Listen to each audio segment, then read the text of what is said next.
Essa aula de controle do orçamento, na verdade, é mais um relato para vocês do que pode acontecer quando você começa a controlar o seu orçamento. Porque após a aula sobre orçamento, uma dúvida que sempre chegava lá no nosso grupo era sobre maneiras para controlar o orçamento, qual eu preferia, qual aquelas que existiam. E observem da seguinte maneira, né? Eu vou fazer uma analogia dessas maneiras de controle com aquela famosa, talvez esquecida por muitos, solução supersaturada que a gente via nas aulas de química. Para quem não lembra, o que é uma solução supersaturada? Se eu for pegar um copo de água e jogar açúcar dentro desse copo, eu vou conseguir dissolver uma certa quantidade de açúcar. Mais do que isso, ele vai começar a se depositar no fundo. Se eu esquentar essa água, eu consigo colocar mais açúcar do que se ela estivesse a temperatura ambiente. Se eu colocar essa água para ferver, eu consigo adicionar ainda mais açúcar do que se ela estivesse em temperatura ambiente ou apenas quente.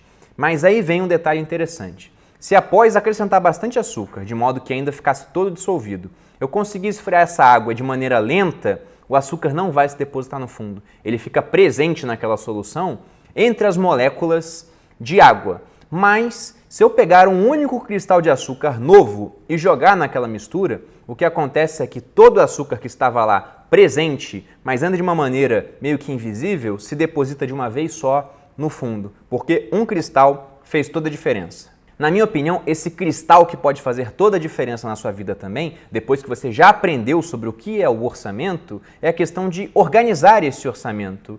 E, sendo bem sincero, qualquer tipo de controle é melhor do que nenhum controle. Então, se você vai utilizar papel e caneta para isso, eu, por exemplo, mas não aconselho isso para pessoas que são muito desorganizadas, hoje utilizo a própria fatura do cartão de crédito, que será um outro assunto que a gente verá nesse módulo, porque eu faço todas as compras no cartão de crédito para acumular milhas aéreas. Mas uma terceira alternativa que também cresce em termos de custo-benefício é você baixar um aplicativo para utilizar no seu celular. Como estamos com o celular o dia inteiro, isso acaba representando uma economia de tempo, que algumas pessoas preferiam guardar os recibos para chegar em casa, lançar numa planilha ou num caderno, sendo que às vezes com um dos aplicativos que eu deixei aqui abaixo, e todos são gratuitos, até tem extensões pagas para quem quiser utilizar, mas eles são gratuitos inicialmente, você consegue lançar esse tipo de coisa na hora, o que facilita muito a sua vida na hora de ter um controle sumário do orçamento. E isso também pode levar a várias surpresas, porque há uma diferença entre você saber o que é um orçamento, conforme vimos lá na aula, a delimitação dos gastos, para onde deve ir o dinheiro, e realmente utilizar aquilo. Então, o que eu aconselho